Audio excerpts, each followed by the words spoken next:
There is not a chance in hell that U.S. alcohol is going back on the shelf in British Columbia. The one way to embolden a bully is to capitulate, and I don't think we should embolden Mr. Trump, who clearly is a bully. You have to stand up to the bullies in the schoolyard, or they end up taking your lunch money. Trump's tariffs are dumb, and they make life more expensive for Americans. Canada's premiers have had enough of the threats from President Donald Trump. Elbows up, but are the gloves coming off? I'm Mitch Cormier, sitting in for Catherine Cullen. And this week on the House, will Canada retaliate against Trump's new threat of 50% tariffs? The premiers and the PM left Charlottetown united against fighting new tariffs. How they want to do that is showing some cracks in the Federation. We'll speak to three of them about the road ahead. And enough is enough with this bullying, right? And that's how farmers feel. They're being bullied by these big guys, right? Being pushed around is nothing new for some of Canada's farmers. As part of our summer series on food sovereignty, we'll hear if local food hubs will help them get a fair price and local grocers feed their communities. Plus, a conversation with Canada's Agriculture Minister on whether cheap food is a thing of the past. But first, Trump's, quote, clearly a bully. Will Canada fight back? The House on Prince Edward Island is now in session. Canadian governments around this table will do whatever it takes to defend and support our families, our workers, and our businesses. Thank you very much, Premier. Thank you all. It's Thursday in Charlottetown, and Prime Minister Mark Carney has just wrapped up his opening press conference. Now he's kicking reporters out of the closed-door meeting with Canada's premiers. It's been just days since U.S. President Donald Trump started a 30-day clock, threatening Canada with 50% tariffs on a broad list of goods unless the two countries can reach a deal. So while we wait for the results, I'm going to check in with some journalists here about what options could be on the table. So we always start with a tough one, like your name and the outlet you're representing. So yeah, my name is Sébastien Desrosiers. I'm with Radio-Canada. Najoud Al-Malise, I'm with Bloomberg News. CBC's Janice McGregor has stepped outside the press room. Hi. Hi. My name is Mickey Judich, and I am a reporter with Politico based in Ottawa. Mickey, give me a sense of the room. What have you been feeling as you watch the Prime Minister and the Premiers walk through? Tell me what the vibe is. What really stood out to me in the room when the Prime Minister was giving his initial remarks was he was talking about Team Canada. We're in a stronger position because of the determination of Canadians themselves, and I will say this, because of the focus of the premiers around this table. But when he was saying these lines about Team Canada, he would often look to Doug Ford. And Doug Ford in these last few days has been much more hawkish on Canada-U.S. trade. And I have spoken to some people who kind of attribute this to the Ontario Premier facing some political pressure in Ontario because tariffs are really weighing heavily on manufacturing.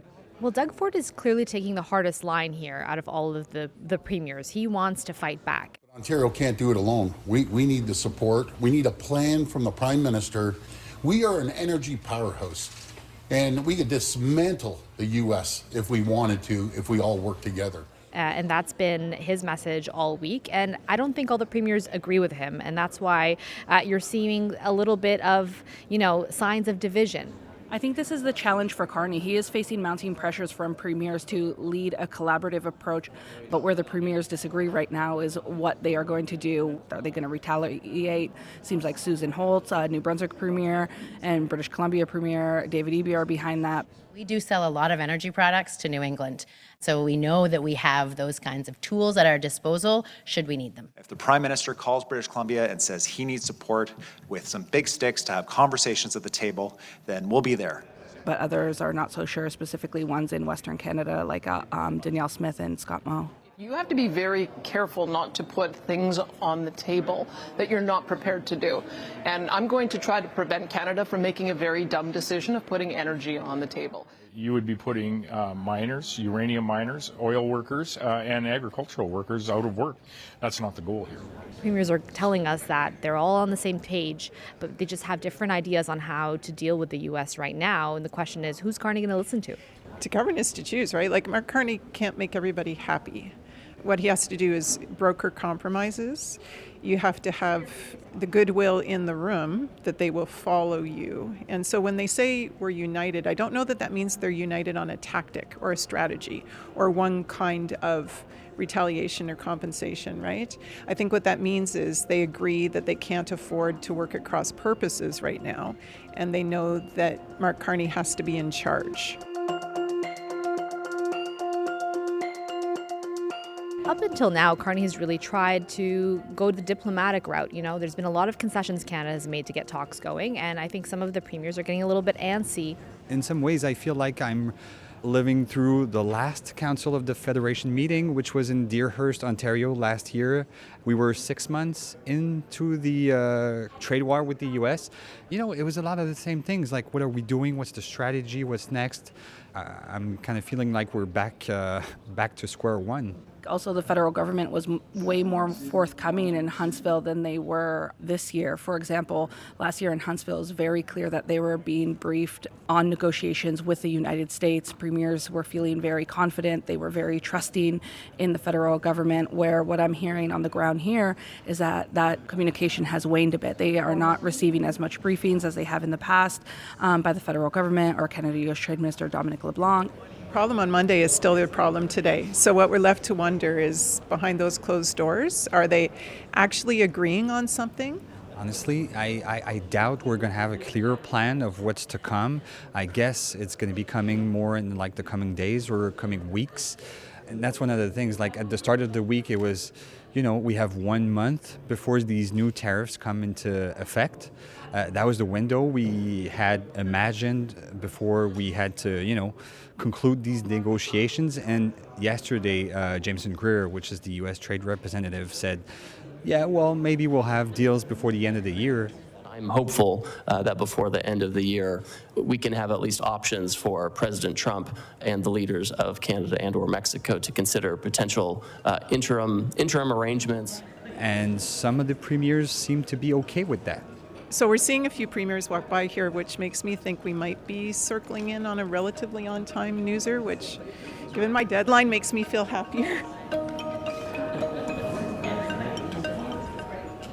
First question, Kate. Kate McKenna, CBC News. Prime Minister, I'm wondering how you see this window of time of trade talks given the new 30-day deadline. Do you think that this is a meaningful opportunity to approach some sort of endgame with the United States, or is it just another pressure tactic from the Trump administration? It's both. I mean, that's the direct answer. We've seen a series of trade negotiations that the U.S. has undertaken, and normally there's a deadline. Normally there's an outsized tariff associated with that deadline. Eli Ritter, Canadian Press. So what kinds of trade retaliation measures are you willing to consider now, if any? And is everything on the table if there's no agreement before August 19th? Everything's on the table if there's no agreement, depending on the outcome of the negotiations, yes. The main press conference has ended. The premiers and the Prime Minister Mark Carney have now left the room. We're going to see if we can't talk to a couple of those premiers as they leave. As we walk down the hallway, I see Alberta's Premier Danielle Smith. I'd love to just ask you one question if you've got time. Yeah. Just want to talk about energy as a bargaining chip. Given the varying degrees of maybe yes, no across the country, where does Alberta stand? How far should Canada go using energy as a bargaining chip? A hard no. I mean, I mentioned this before when it came up in the past. Line 5 goes through Michigan to get to Sarnia. If you end up trying to cut off the Americans, they've got a bigger tool. They can cut off all the energy, not only to Ontario, but also to Quebec.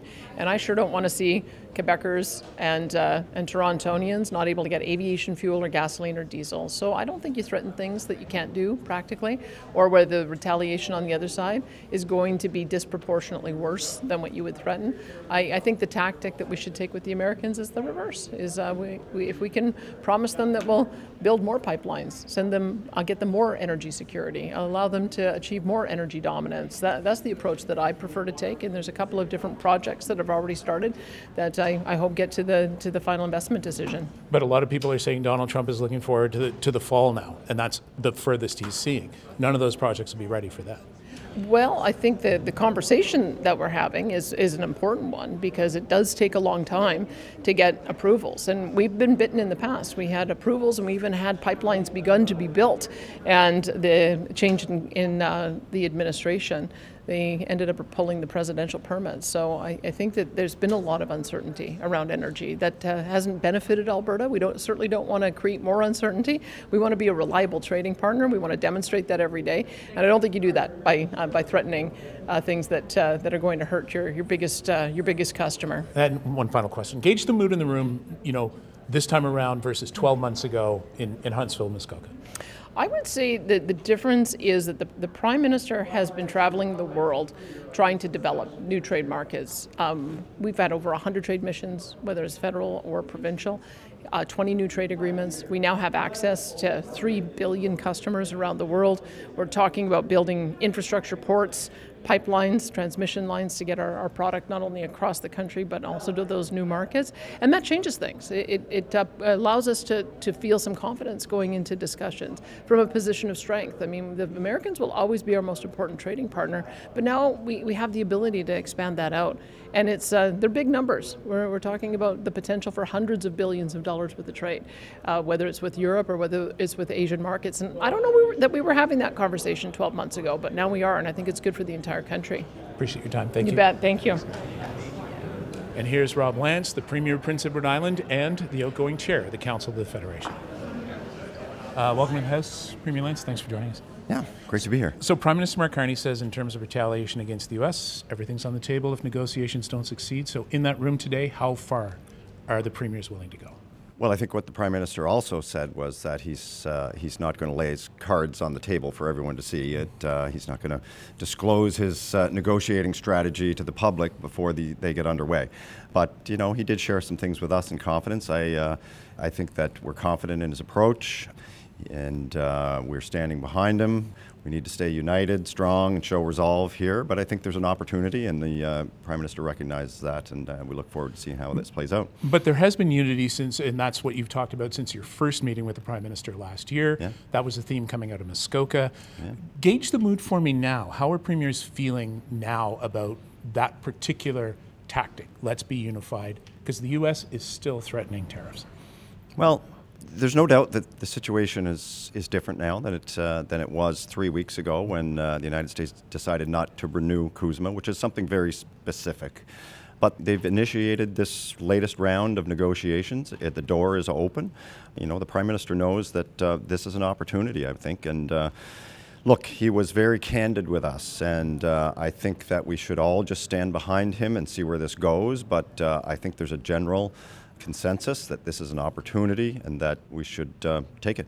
But when it comes to energy exports, Ontario Premier Doug Ford says, let's talk about it. You've got 2 other provinces, right? Alberta and Saskatchewan ruling it out. So does that mean the idea is dead in the water if there isn't unanimous consent across the table? I don't think that was discussed in any serious detail. The Prime Minister has indicated that we'll cross that bridge when we get there. We've got 28 days or less, I guess, at this point now to work on this, and all options are on the table, and I think that's the right strategy to take. He's not going to show his cards yet, though. Alberta and Saskatchewan, the only provinces that still have U.S. alcohol on the shelves. BC's David Eby says there's not a chance in hell, his words, that he'll restock it. So how can Canadians see that as anything but a fracture in the way the premiers are approaching this?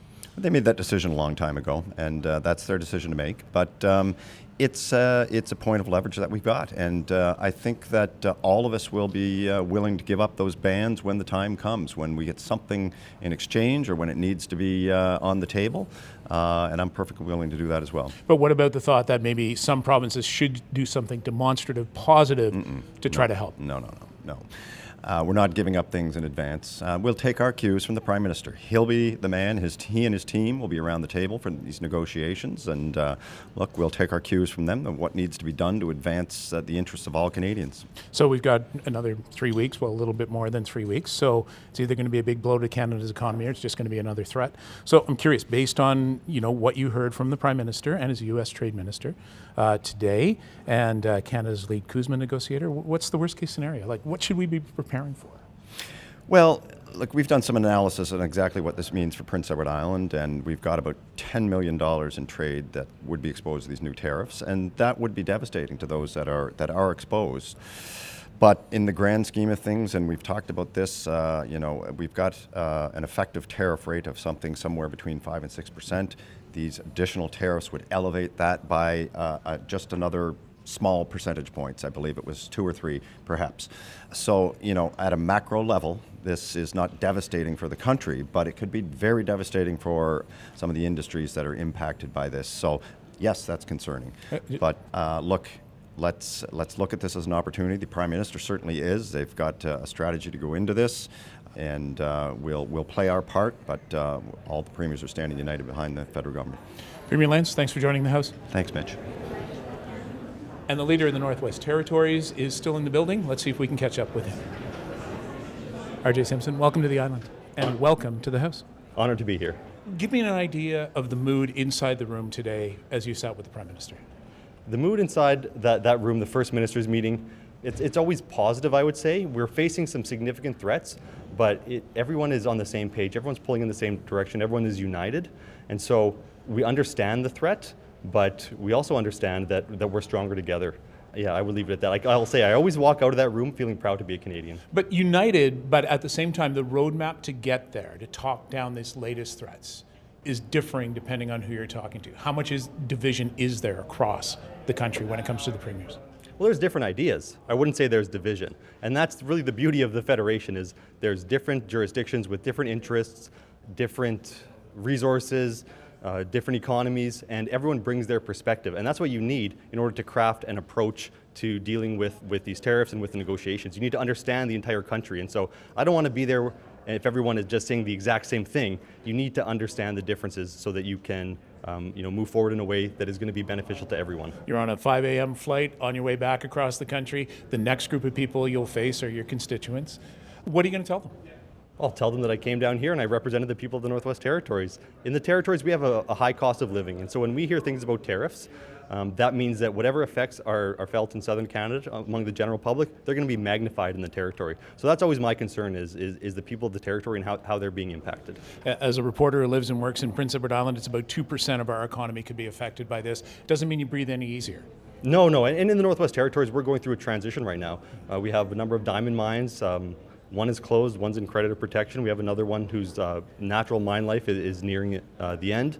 But we have a lot on the horizon. We have a number of advanced mineral projects that are going to be online by 2030. We have the Mackenzie Valley Highway, the Arctic Economic Security Corridor, some of these nation-building projects that have been talked about for generations that this Prime Minister is finally supporting. And we have massive investments from the Department of National Defense in a number of our communities. And so all of that together means that in the Territory, our biggest concern is going to be having the people to do all this work. We're a small territory of 45,000 people. We're going to have work for many, many more than 45,000 people over the coming years. As a First Minister, do you react differently given that this has been almost 18 months of threats and forward movement, backward movement when it comes to our relationship with the U.S.? Well, I was not surprised by this latest round of tariffs. I don't know if anyone was. I'm not going to say anyone shrugged it off, but it was not the shock that it was in the early days when we were used to a strong, predictable, respectful relationship with the United States. We know that's not the case anymore. And so when something like this happens, I think a lot of us saw it coming. As the incoming chair of COF, was this how you thought you'd start your year, your turn? Like I said, I'm not surprised. I know that we were going to be dealing with this tariff threat. I knew that we didn't have an agreement for renewing CUSMA, and so I knew this was going to be the issue moving forward. If nothing else, this latest round of threats provides an impetus to get back to the table and begin negotiations. So you never quite know what's going to happen with this administration. A renewal that could take a year, they could be done in a few weeks. So we could come out of this month in a better position than we are now. It's hard to say. Appreciate your time. Thanks for joining us. Thank you.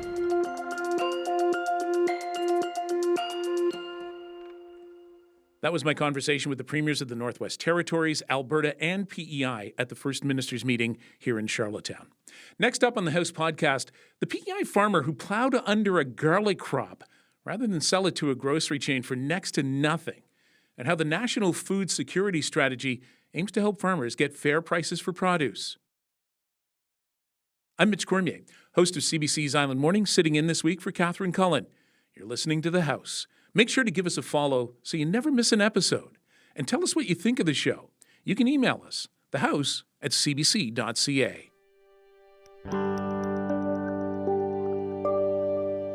This was a tobacco farm which converted into vegetables. We started growing peppers and garlic. The last couple of years we had... That's Rose Vienna. Her family used to farm garlic and peppers in Belfast. That's east of Charlottetown. And a while back, like Canada's premiers this week, she reached a point where she was tired of being pushed around. We put a lot of heart and soul into our crops. We try to make the best we can with what we have. And we had markets all over Atlantic Canada. Sobeys and Superstore, Co-op at the time, bought all of our garlic that we had. Then things changed. What changed for her family farm? Well, grocery retailers started importing much cheaper garlic from China. The chains buying David and Rose Vienna's garlic said they'd still take their locally grown, hand-harvested garlic. But they were only going to pay us 50 cents for something that cost us $7 a pound to produce. So that was 50 cents for a bulb of garlic? For a pound of garlic. For a pound of garlic? Yes. So you were losing $6.50 every pound? Yes, we were. And David said, I can't afford to lose that kind of money. And they said, you'll sell it anyways, because what are you going to do with it? Every farmer sells it anyways, right? We're at the mercy of the big corporates or the buyers at that time. And Dave said, no, we're not doing it. I'd rather sit at the beach for the rest of the summer. Anyway, so Dave went home and we dissed our crop under. So how quick was it from Dave saying, we're done with this garlic business, to, red soil in the field where it wasn't supposed to be? He did it the next day. He did it the next day. He went out and took the tractors, put the discs on, and harrowed that field up. He said, now they can't get it either. What's it like to watch, Dave point the tractor, drop those discs in the dirt and start pulling? It was a come to, moment that we had, and said, okay, so enough is enough of this bullying, right? And that's how farmers feel. They're being bullied by these big guys, right? And we don't have any choice. We have to take what we get. We don't have a commodity marketing board setting our prices. So we have to go with whatever they're going to give us. The crop was there. Why not sell it and get at least a little bit? What, let them make the money? Hell no. Hell no. So after burying the crop, Rose and Dave Vienna pivoted, started growing broccoli and cauliflower instead. Then again, local couldn't compete with cheaper imports. Rose's daughter Tricia says the family was pushed to the breaking point. It was the most trying time. Dad had a stroke, and my sister and I recognized that our family relationship was so unhealthy that we told them, we sat them down and we said, if you guys don't stop doing this, we're not going to be able to be in your lives anymore. That is exactly what they said. What's that like to hear from your kids? We're ready to walk away. Hard. But you didn't stop. No. Actually, we worked in the wintertime. And just give me a moment. You still deal with it every day. I mean, that's the thing, right? We had friends. We worked in the wintertime to make ends meet. And we had friends that we worked with or for. And they told us, well, why don't you just bring the country to the city? I said, well, how do we do that? 3/4 of the groceries Canadians buy come from one of 5 major chains: Loblaw, Empire, the parent company of Sobeys, Metro, Walmart, and Costco. That's down from 8 major chains in the mid-1980s. Jen Fenning is president of the National Farmers Union. She says that lack of competition means the big 5 can tell Canada's farmers what their produce is worth. And the Vienna's situation is not unique. It's still happening. I think that feeling is repeated multiple times a day, every day across the country, honestly. The concentration of power with such a small number of organizations in terms of the retail food space really means that there is no farmer in Canada who actually has the weight to sort of balance the power that they hold. And so they really do dictate extremely effectively what a product can be sold for. Fenning says despite that frustration that farmers are feeling, it's very difficult to move their operations away from the larger chains. Once you are set up for a certain volume, in order to walk away from one to go to another or to go to a variety of smaller customers, you have to be able to sustain a potential loss until you've built that. Now, Loblaw told us in a statement that it has to, quote, balance both the importance of our relationship and supporting local businesses with a range of factors, including affordability for Canadians. The company also said it's proud to work with suppliers large and small across the country. But the federal government's still concerned about grocery store competition in Canada. And the recent National Food Security Strategy has $1 billion to create facilities called food hubs, or if you're big enough, a food terminal like that one in Toronto. 10 to be built or expanded by the end of 2028, with an eventual goal of 40 across the country. But what does a food hub do exactly?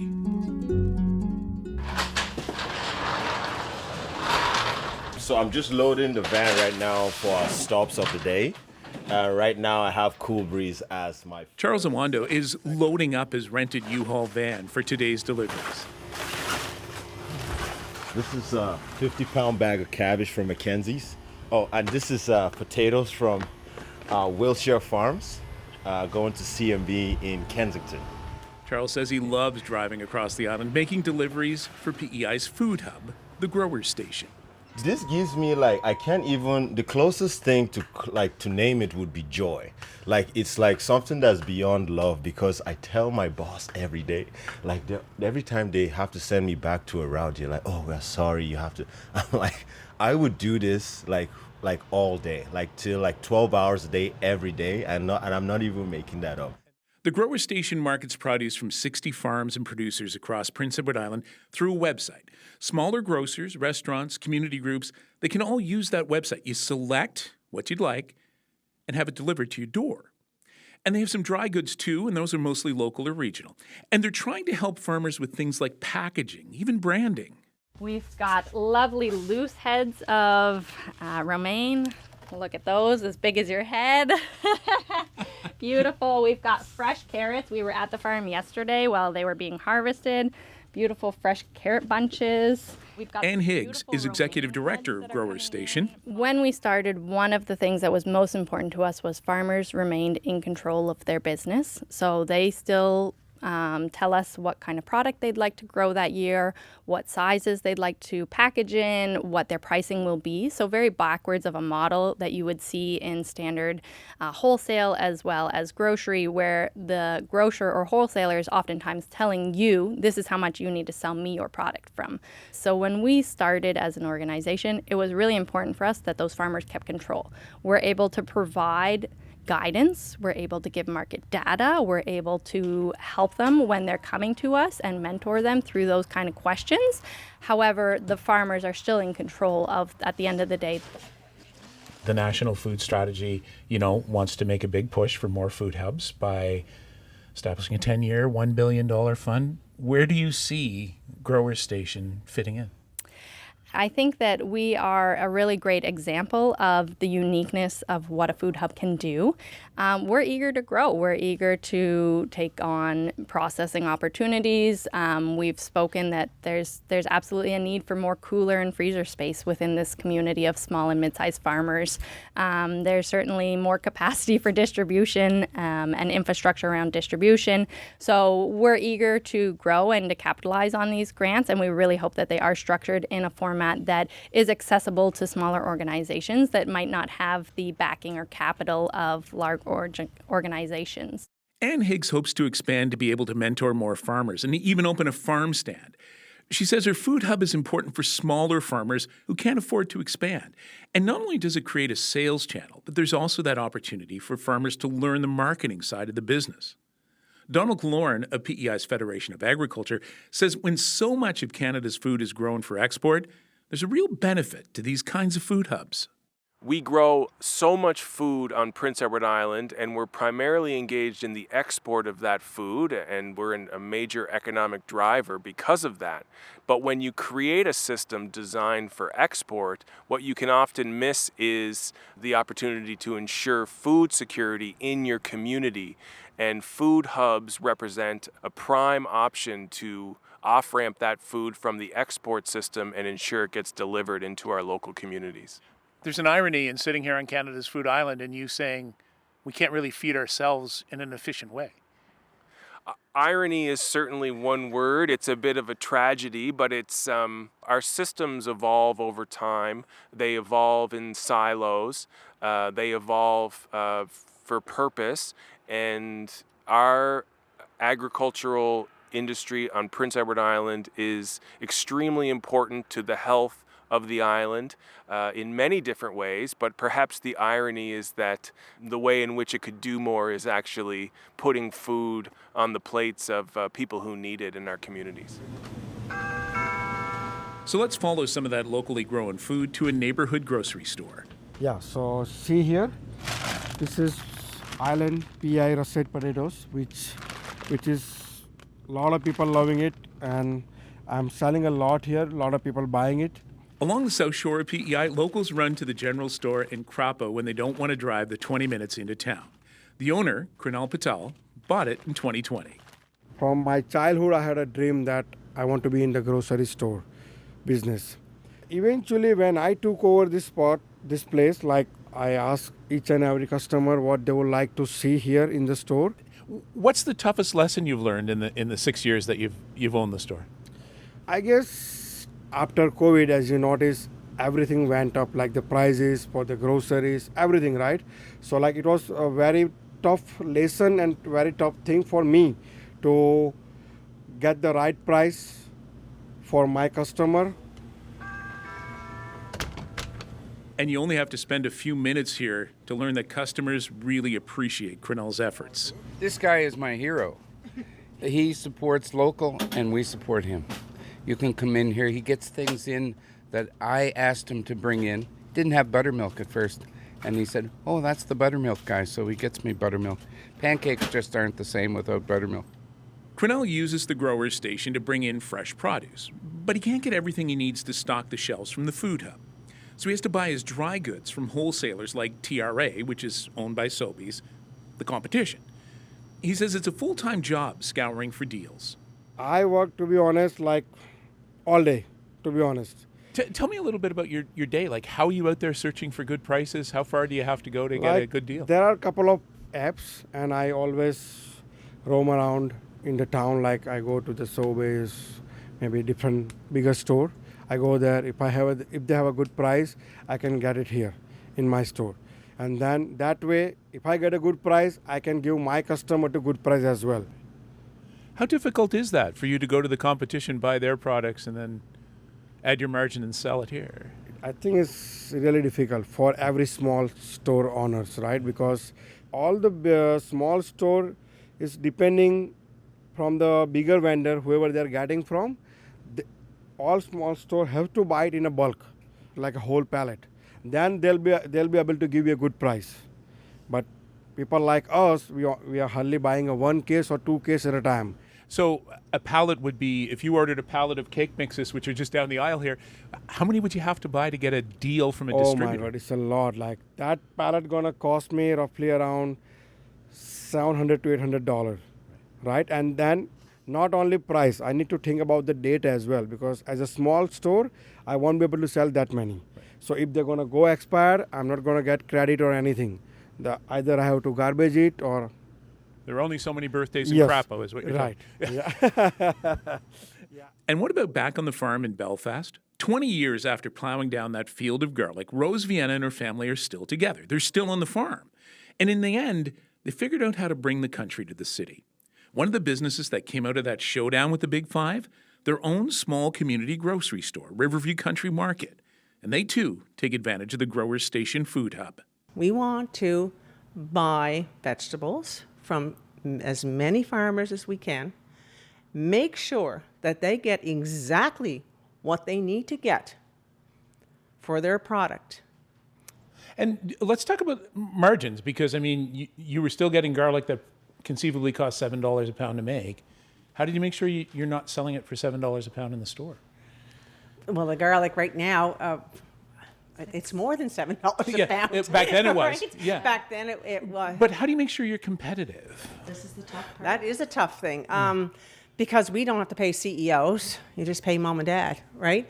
And we're not looking for $100,000 a year. You know, as long as we can put food on our table, a roof over our head, right? And make a little bit, that's all we ask for.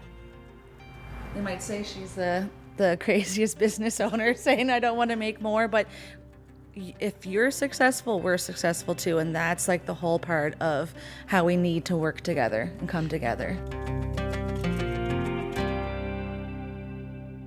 Farmers could certainly get a boost out of these new food hubs. But what about consumers?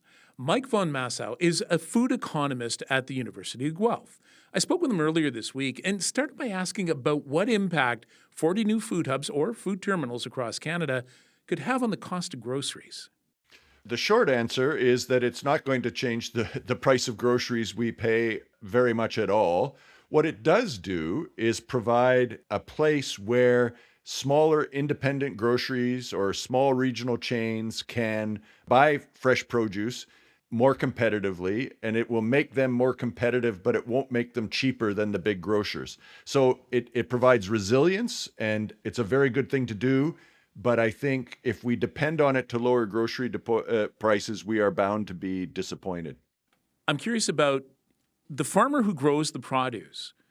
Are they going to make more money selling to a food hub than they would selling to a distribution chain like Sobeys, Loblaws, or any of the big five?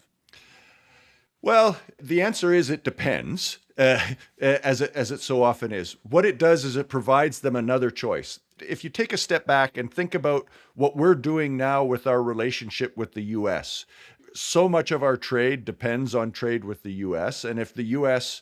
throws us a curveball and disrupts that, it makes it more difficult for us to thrive.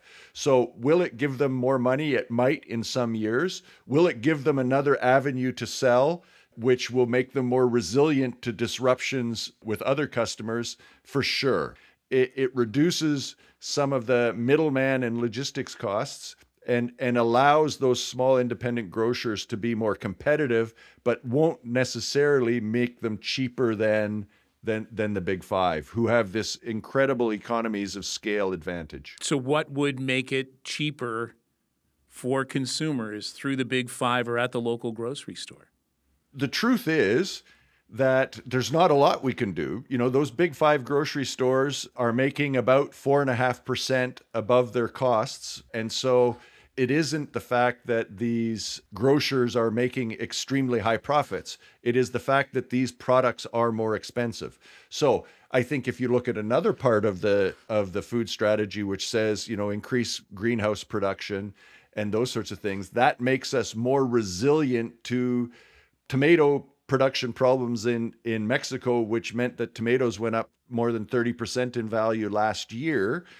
If we have more Ontario or more Canadian hothouse tomatoes, that means a smaller proportion of our supply is disrupted, and it will buffer us from those extreme increases in prices. It won't necessarily bring prices down, although I think we'll see some seasonal reductions in price, but it means we won't see those great big increases because we're only getting product from one place.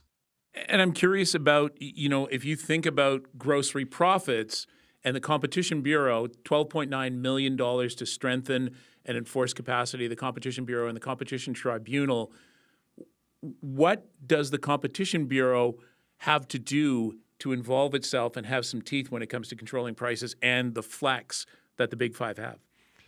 So I don't believe that there is a whole bunch of sort of greedflation or gouging or lack of competition. I've compared margins in Canada to those in the US. They are comparable. And so I think access to more data, I think some teeth in the legislation will be a good thing. But I think what we're going to see from the Competition Bureau will increase our confidence in what's happening. It won't necessarily reduce prices significantly. These inflation problems that we've had have been around the world. Beef, we can explain why beef prices are going up. We can explain why coffee prices are going up. And it's mostly on the supply side and not on the sort of distribution or margin side. So I think that investment in the Competition Bureau is a good thing. I'm not sure it's going to reduce, I'm reasonably sure it's not going to reduce prices a whole bunch, but it should increase our confidence that we're not being gouged at the grocery store. Do we have a communication problem here, that this is about sovereignty and stability and not about consumer prices? I think we definitely have a communication problem. I think right now, food prices are at the front of mind of Canadians, and we're looking for an easy answer to a very complex question. I frankly think that the government did us a disservice by saying that the expectation from this food security strategy, is that prices will be lower, when it's a very good thing to be doing, but not necessarily to lower prices. Mike, I appreciate your time today. Well, thanks for having me. Food economist Mike von Massow. So, why is the government putting so much money into creating food hubs to add more competition to the grocery market if it's not about a better price? I went to meet Agriculture Minister Heath MacDonald in his riding office in Cornwall, P.E.I. Heath MacDonald, the Minister of Agriculture and Agri-Food. Welcome to the House. Thank you, Mitch. Why is the federal government trying to create more competition in the grocery market? What are the big five chains doing right now that you're concerned about? Well, I think, they control 75% of the market. And I think, we need to make sure that Canadians have more choice and hopefully more control under the National Food Security Strategy. And we need to, plan for the future. And I think we've gone through a geopolitical situation that we find ourselves, seeing things in a different light. And I think this is part of the process that we're going to go through to create more opportunity for Canadians. We just heard from an economist who said this food hub strategy, which is one of the things we're talking about this week, isn't going to do much for the cost of groceries because of the inflationary pressures that you just mentioned. This is a global issue. Why put so much money into this if the problem is so far beyond what we can do here in Canada?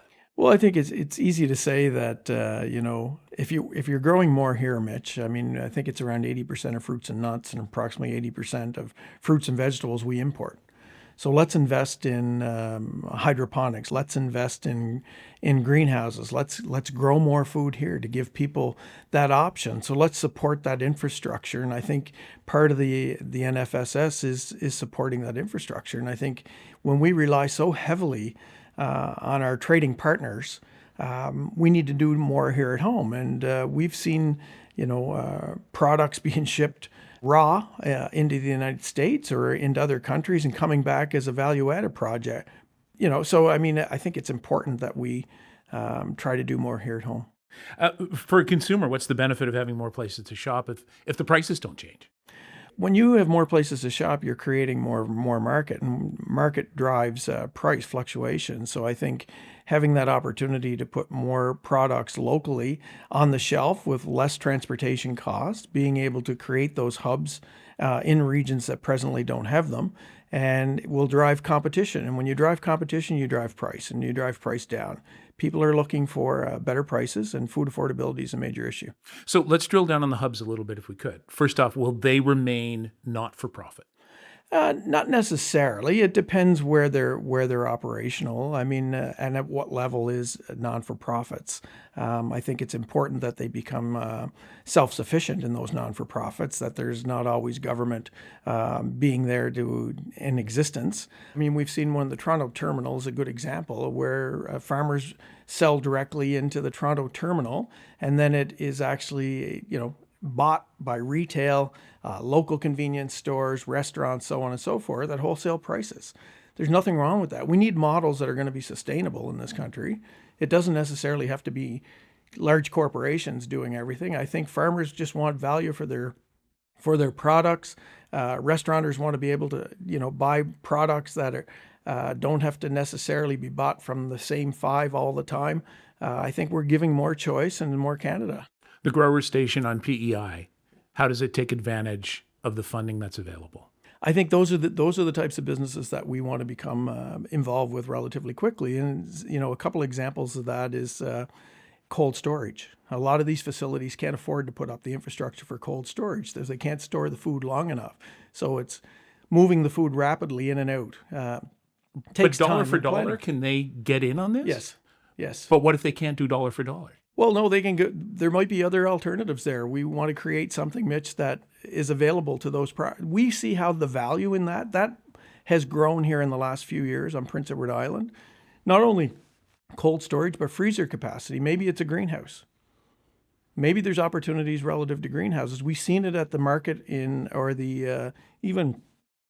the food bank in New Brunswick in Fredericton, where there's real opportunities there.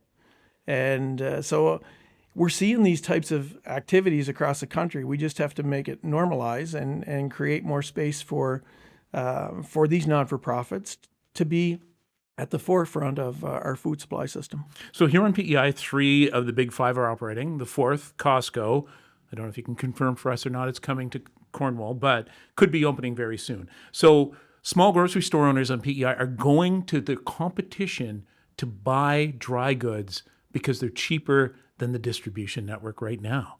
How do you help them? Well, you said it. It's cheaper than the distribution network right now. Some of these stores, including the one in my community right here, is likely buying all their products from the same company that they're in competition with. And they're paying that company to deliver their products. So when we go into those stores, the price difference is very, very similar, but it costs a lot more because of how that product got to that shelf. So we have to minimize that. So we have to mitigate that cost. So by doing food hubs would mitigate that cost.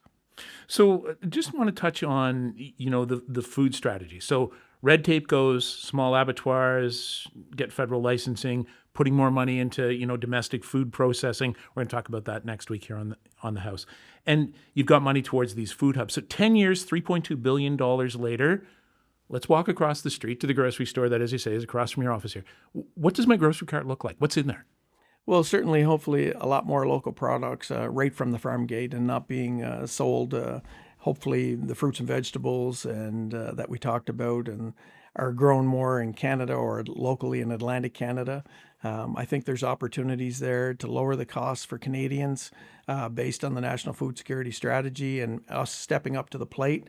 And, this would not be done only for the Prime Minister taking such an interest in this, obviously with this amount of money. So kudos to him for allowing us to do this and work forward with it. But I think you're going to see major changes. We've already seen a change this week, and I think you guys reported on it, talking about the Competition Bureau and one of the larger retailers saying property controls that they're doing away with it. That was a major issue for a lot of small operators. They weren't allowed to open up their stores close to, in certain proximity to the larger retailers. I've seen the change already. I don't know if the NFSS, because we put $11.3 million per year over the next 10 years into the Competition Bureau to do a better job of making sure that competition is followed. So I think if that's what it takes to change the attitude of some of the big retailers, then so be it. We were out to see the Viennas. You remember 20 years ago, Rose and Dave plowed under a garlic field because they said, you're not going to pay me $6.50 a pound less than it takes me to produce garlic. So we have a big food strategy. We have a focus on domestic producers. But the part of this that we're trying to understand is, do we have to get used to higher food prices generally? Are the days of cheap food over in Canada? Are we going to have to start to pay more as they do in Europe? Well, it's certainly, there's going to be times of the year when we see a drought or a wildfire, or we see swine flus maybe for pork or avian influenza for chicken, and all of a sudden we have a shortage in the country. That's going to drive the price up because it's driving demand up. We've seen it with beef. Beef is a good example. I mean, we only grew the herd last year, luckily, about 2.5%. But over the course of the last few years, beef has, risen in price because of the market demand, because of wildfires, because of drought. Farmers don't have the confidence to expand their herds. They're worried. So we need to be able to do more for the farmer so he can get a better return on his dollar. But at certain periods of time, I think you come to the expectation that we can't control what Mother Nature does, so we have to be prepared for it. But if we do more here at home, I think if we can grow more of our own food that we import instead of paying California for romaine lettuce at $8 or $9 a head, if we can do that more at home, then I think we'll be better off in the future. Is this a communication problem, that this is more about food sovereignty than it is about food price or softening the prices for Canadians? Well, no, I don't think so. I think it's all one, Mitch. I think everything that we're trying to do is reduce the affordability cost for people when they sit around their kitchen table, when they put their monthly budgets together, that they're going to be more consistent. And there's going to be times throughout the year that, depending on a product, on a commodity that's out there, because of drought, because of wildfires, for some issues that we may not be, or disease is maybe another one, that you may end up paying a little more for certain products. But consistently, we want to do more at home, more Canada, more choice, and more control for ourselves.